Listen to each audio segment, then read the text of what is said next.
Hi guys, and welcome to the World Cup Notebook podcast, episode 6. I almost forgot what episode it was then. I hope you enjoyed the last episode, episode 5. And that's right, yes, it is match day. England taking on Argentina at 8 o'clock today. This is my preview, as well as talking about some of the games we've just seen.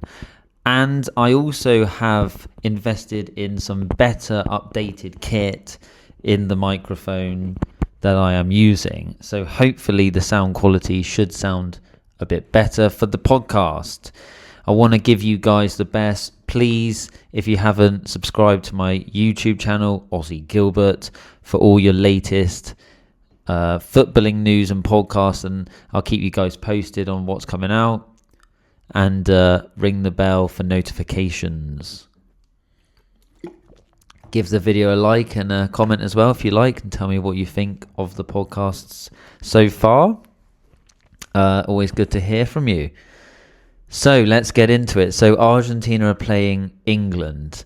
This is a monumental game, a semi-final to get to the coveted final of the biggest footballing tournament on the planet. Within crazy numbers of viewers, guys. This is going to be a big one. Obviously, there's the political rivalry there. The fact that they knocked us out in the 1986 game at the Azteca with a whole hand of God from Diego Maradona. Looking at actually as well, where have I actually written this down in my notes? Yeah, so head to head. So England versus Argentina. I saw a stat that England we played 5 times. I think this is in major competition, and we've actually won 3, and Argentina have actually won 2. So we've actually won more times out of the 5. Anyway, let's talk about the quarterfinals. So on Thursday the 9th, it was France versus Morocco.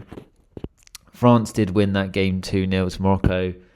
Morocco were good coming into that match. They had a good tournament, and they did also get to the semi-finals of the previous one, but France were a little bit too much for them in the end. And to be fair, they just didn't really turn up, Morocco, and Mbappe scored, of course he did, in that game as well. Then on Friday the 10th, it was Spain versus Belgium. So Spain went 1-0 up, Belgium scored to equalise, and then later in the match, Courtois, the goalkeeper obviously for Real Madrid and Belgium, was a brilliant in that game as well. He actually got injured, so he had to be taken off, and then Lamens, who plays for Manchester United, my team, he comes on, and then on one of his first sort of chances to block, to make a save, if you like, he saves it, but the ball rebounds and Marino scores as a consequence of poor goalkeeping. So Spain go on to win that game 2-1. That was in the 88th minute that Marino scored. Just have some water. Yeah, I hope you're enjoying these podcasts anyway, guys. Please let me know how you feel about them. It's good to have your support. On Saturday the 11th then, Norway played England, which I mentioned in the last podcast. So my reaction to that game, this happened on Saturday night. I unfortunately missed some of the start of it due to being at work. But it was a great game. Norway actually scored the opening goal, which to me looked like a cross. Let's just have a look at Let's have a look at some notes here about this game. 1 second.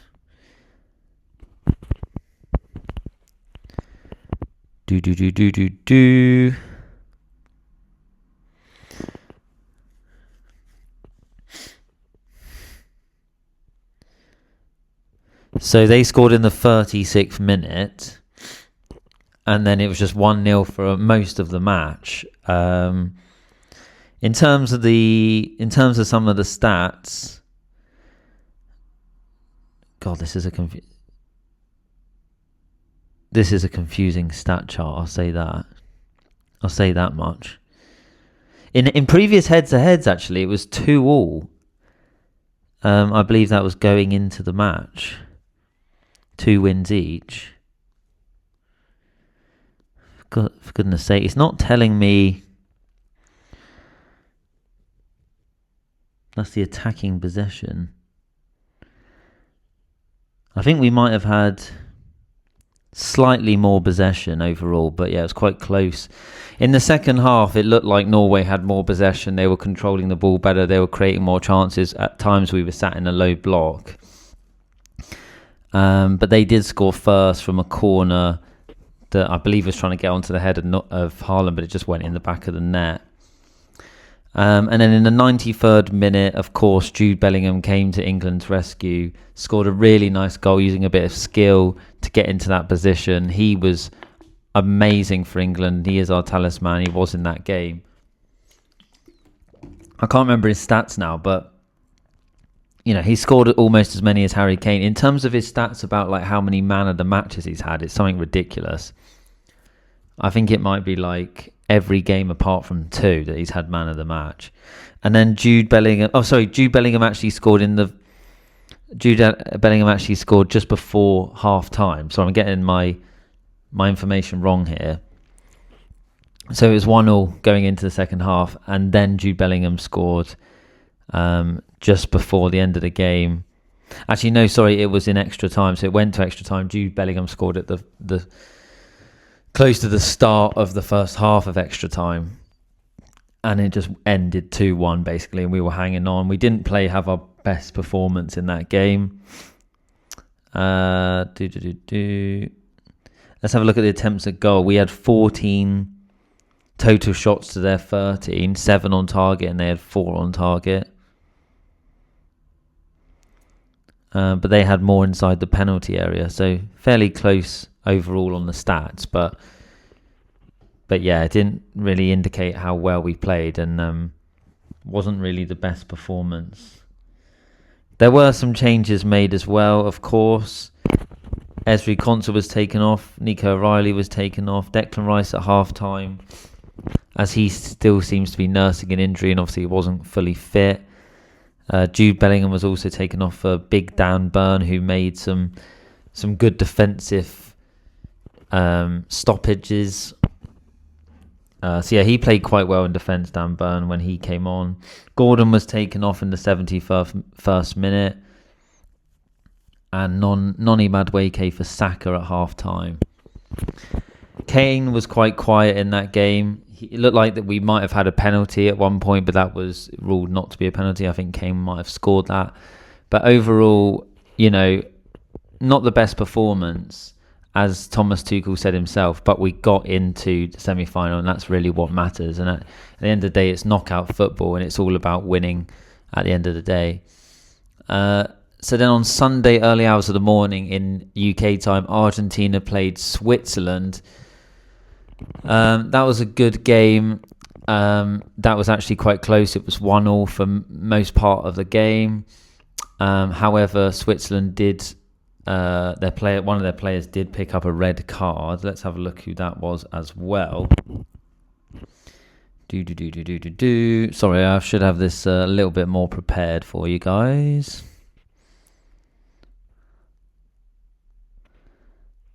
Yeah, so it was in Bolo, who had got the red card after receiving 2 yellows. So he was sent off, and then from there Argentina grew into the match, and then in extra time, let's just check it was both extra time goals, because I think Alvarez might have scored not in extra time.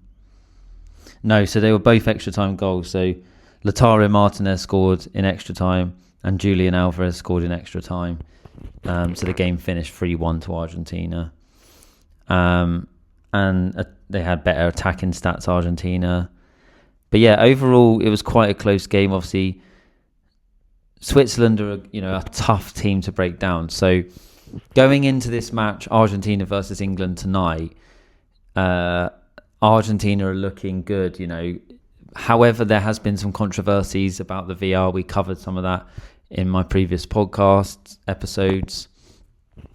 There has been some controversies about some of the decisions. There's also talks about they've chosen a referee that's been maybe slightly biased towards Messi and been reffing a lot of Messi's matches and things like this. Just seen here that FIFA is set to break rules for halftime show.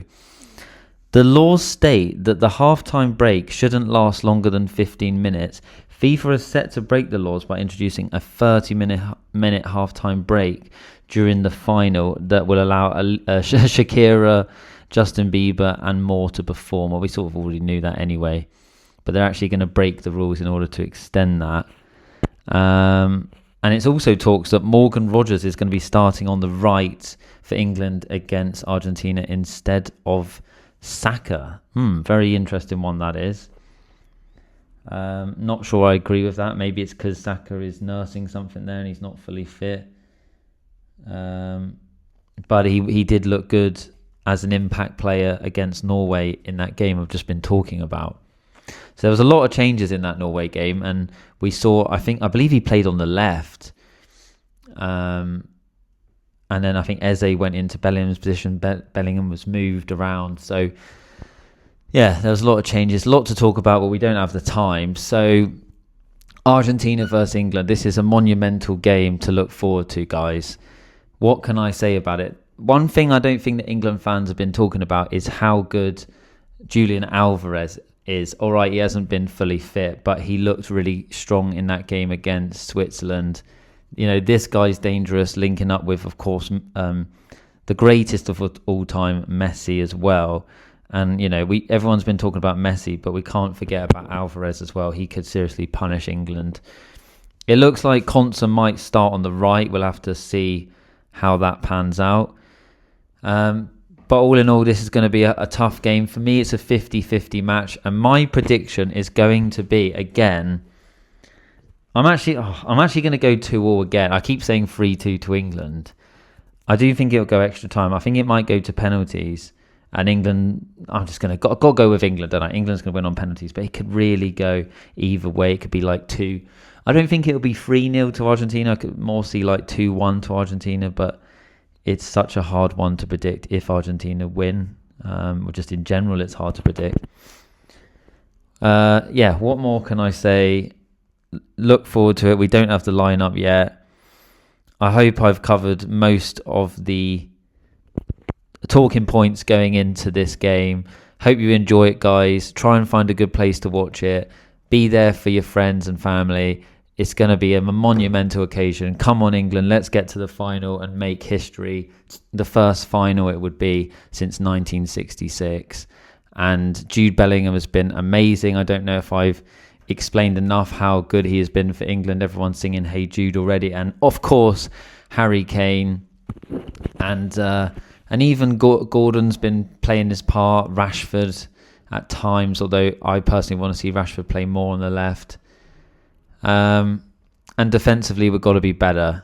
Let's see how we get on. Cheers for listening, guys. Bye-bye.